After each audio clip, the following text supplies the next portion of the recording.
Captain TV நேயர்களுக்கு பத்மா மாமியின் அன்பு வணக்கங்கள். மீண்டும் உங்கள் அனைவரையும் பாட்டி வைத்தியத்தில் சந்திப்பதில் மிக்க மகிழ்ச்சி.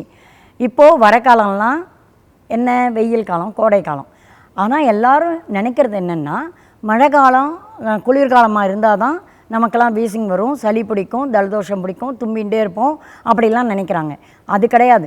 எந்த காலமாக இருந்தாலுமே இப்போ நம்ம இந்தியாவை பொறுத்த வரைக்கும் 6 மாதம் மழை காலம், 6 மாதம் வெயில் காலம்லாம் சொல்லிகிட்டு இருக்கோம். ஆனால் அப்படிலாம் பருவ காலங்கள் இப்போல்லாம் இல்லை.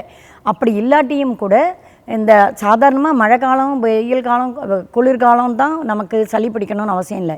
வெயில் காலத்துலேயும் ஆகும். எப்படின்னா, வெயிலில் நம்ம வெளியில் போகிறோம், நம்ம ஏசியில் இருந்து பழகினவா கூட வெளியில் காருக்கு போய் காரில் ஏசி போட்டுட்டு போனாலும் கூட சில இடங்களில் சில டைம்களில் அவங்க வெயிலில் தான் இருக்க வேண்டியிருக்கு.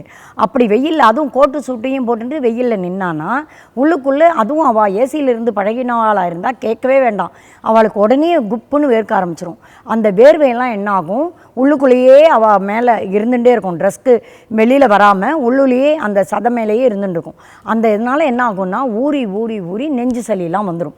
அது அப்படி, அதாவது ரொம்ப சொகுசாக இருக்கிற வாழ்க்கை அந்த மாதிரி. சாதாரணமாக கஷ்டப்பட்டு உழைக்கிறவாளாக இருந்தால் என்ன பண்ணுவாங்கன்னா, அவங்க உழைக்கும்போது அவங்களுக்கு வேர்வை வரும். நிறைய வெயில் காலத்தில் கூட நிறைய வேர்வை வரும். அவங்களுக்கு அதை தொடச்சிக்க கூட நேரம் இல்லாத வேலை செஞ்சிட்ருப்பாங்க.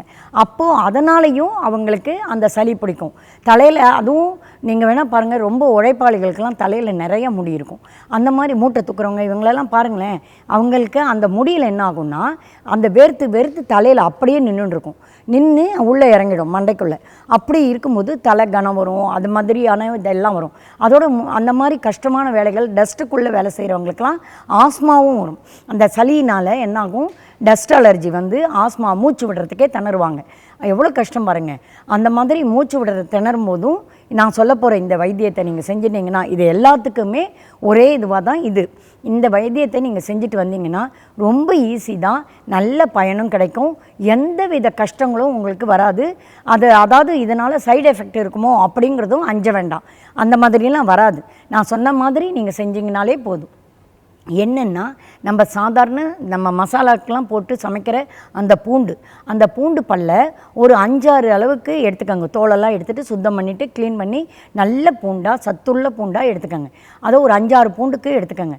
அதை என்ன பண்ணணுன்னா, வேப்ப எண்ணெயோ, அதாவது முதல்ல ஒரு நல்லெண்ணெய், ஒரு இழுப்பங்கரண்டியே வச்சுக்கோங்க, அல்லது இரும்பு சட்டி அந்த மாதிரி இதில் வச்சுக்கோங்க. அந்த நான்ஸ்டிக் தவாலாம் வைக்காதீங்க, அந்த மாதிரிலாம் பண்ணாதீங்க.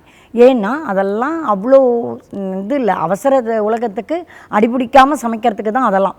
இந்த மாதிரி நம்ம வைத்தியத்துக்கு பண்ணும்போது இரும்பு சட்டியோ அல்லது இழுப்பங்கரண்டியோ வச்சுக்கிட்டா தான் நல்லது. அதில் இந்த எண்ணெய் ஒரு 200 மில்லி அளவுக்கு எண்ணெய் விட்டுக்கோங்க. அதாவது நல்லெண்ணெயோ, நல்லெண்ணெய் தான் நல்லது. அந்த நல்லெண்ணெயை விட்டுக்கோங்க. விட்டுட்டு பிறகு அதில் ஒரு 50 அல்லது 25 மில்லி லிட்டர் அளவுக்கு வேப்பெண்ணெயும் விட்டுக்கோங்க. இது ரெண்டையும் மெதுவாக சுட பண்ணுங்கள். அது மிதமான சூடு வரும்போது இந்த பூண்டு வச்சுருக்கீங்க பார்த்தீங்களா, அந்த பூண்டை அதில் போடுங்க. அது சுத்தம் பண்ணின அந்த பூண்டை அதில் போடுங்க. அப்போவும் அந்த அடுப்பு வந்து மிதமாக தான் எரியணும். அந்த மாதிரி இருக்கும்போது அது மெதுவாக கொஞ்சம் கொஞ்சமாக பொரிஞ்சுண்டு அப்படியே ஒரு வீடே வாசனை அடிக்கணும்னு வச்சுக்கோங்க. அது ஒரு விஷயம். இதை போட்டு பொரிச்சிட்டே வரும்போது அதாவது பொன் கலராக, பொன்னிறமாக அப்படியே மாறி அது வரும். அப்போ இந்த இதெல்லாம் கூட அடங்கிடும். அந்த ஓசைகள்லாம் கூட, எண்ணெயில் போட்ட ஓசைகள்லாம் கூட அடங்கும். அந்த அளவுக்கு அதை அழகாக பொரித்து, ரொம்ப கருக்கடிச்சிடாதீங்க. இதை பொரித்து எடுத்துட்டு அந்த எண்ணெயை உங்களுக்கு எந்தெந்த இடம்லாம், இப்போ சளி இருக்குன்னா எங்கே இருக்கும், மார்பு சளி, தொண்டை சளி, அதே போல் முதுகு பக்கம் விழாவில் மூச்சு, ஆஸ்மானா என்ன பண்ணுவாங்க, மூச்சை இழுத்து விடுவாங்க. அப்போது அந்த விழா எலும்பெல்லாம் உள்ளுக்குள்ளே இழுக்கிற மாதிரி இருக்கும்.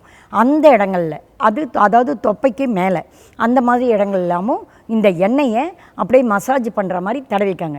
இந்த பூண்டை என்ன பண்ணுங்கள், டெய்லியே இந்த மாதிரி செய்கிறதுக்காக காலம்பரியே நீங்கள் இதை செஞ்சுட்டு வெறும் வயத்தில் இந்த பூண்டு 5 பல்லு தான், 4 பல்லோ 5 பல்லோ, உங்களுக்கு சாப்பிட இஷ்டம் இல்லாதவாளாக இருந்தால் கூட மருந்தெல்லாம் சாப்பிட்ற மாதிரி பொறுமையாக இதை கொஞ்சம் சகிச்சுண்டு அதை வாயில் போட்டு மென்று கடித்து சாப்பிட்ருங்க. இவ்வளோ தான். இதை மாதிரி நீங்கள் சாப்பிட்டிங்கன்னா அந்த ஒரு நாள் சாப்பிட்டாலே மறுநாளே உங்களுக்கு அந்த வீசிங் இருக்காது, நெஞ்சு சளியெலாம் இருக்காது, ஒன்றுமே இருக்காது. அவ்வளோ நல்லா ஆகிடுவீங்க. ஆஸ்மா கம்ப்ளைண்ட்டுக்காரா மட்டும் அந்த மூச்சு முன்னாலையும் பின்னாலையும் இழுக்கிறது இல்லையா, அதனால் அதை காலையில் மாலையில் இரவில் தடவிக்கலாம். அப்படி நீங்கள்லாம் வேலைக்கு போகிறவாளாக இருந்தால் அது தடவுறது கஷ்டமாக இருக்கும். அதாவது காலம்பரை நீங்கள் குளிக்க போகிறதுக்கு முன்னால் தடவிட்டு கொஞ்சம் நேரம் ஊறிட்டு கூட நீங்கள் குளிச்சுட்டு ட்ரெஸ் பண்ணிட்டு போகலாம். அதே மாதிரி நைட்டு அந்த ஒரு வேலையும் செய்யலாம். நைட்டு நீங்கள் படுக்க போகிறதுக்கு முன்னால் தடவின்ட்டு படுத்துக்கங்க. அது பெட்டெல்லாம் ஆகாதபடிக்கு என்ன நீங்கள் பண்ணிக்க முடியுமோ அந்த மாதிரி செஞ்சுட்டு படுத்துக்கங்க. அப்படி அந்த மாதிரி தடவி படுத்தினாலும் இந்த ஆஸ்மாலாம் குறைஞ்சி சளி இல்லாமல் போய் வெளியில் இதுக்கு ஒன்றுமே இல்லை பாருங்கள். வெறும் பூண்டும் உங்களுக்கு இந்த 2 எண்ணெய் தான் வேணும். இதை கண்டிப்பாக அவ்வளோ ஈஸியாகவும் இருக்குது இல்லையா, அதனால் யார் வேணாலும் செஞ்சுக்கலாம். இன்னொன்று ஒருத்தரை எதிர்பார்க்கணுன்னே அவசியம் இல்லை. அதனால் நம்மளே செஞ்சு நல்ல பயனடையலாம். அதை சாப்பிட்டு நல்ல சுகம் அடையலாம். உங்களுடைய யூரின் வழியாகவும் உங்களுடைய வேர்வை வழியாகவும் அந்த சளியெலாம் வந்துடும். மோஷன் வழியாகவும் அந்த சளியெலாம் வெளியில் கண்டிப்பாக வந்துடும். அதனால் பயப்படாமல் ஜாக்கிரதையாக ஆனால் சொன்ன மெத்தடில் செஞ்சு நல்ல பயனடைங்க. மீண்டும் உங்கள் அனைவரையும் வேறொரு மருத்துவ குறிப்புடன் பாட்டி வைத்தியத்தில் சந்திக்கிறேன். நன்றி, வணக்கம்.